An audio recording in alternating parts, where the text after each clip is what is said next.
Good morning po mga kadalubhasa. Nakita po natin yung isang beneficiary natin.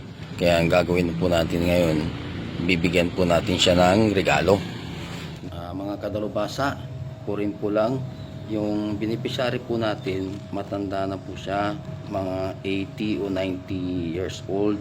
Yung mga anak po niya, pinabayaan na po siya. Tawala iken, itar ko si kayo, ha? Nga panangaraw ko si kayo.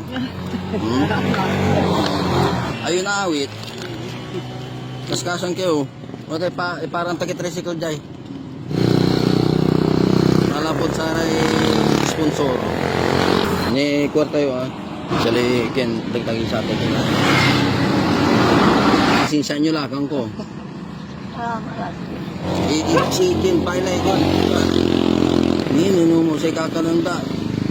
Kakananda, kina may pilis siya. Agalo to. Bukan natin. Sige, salamat ha.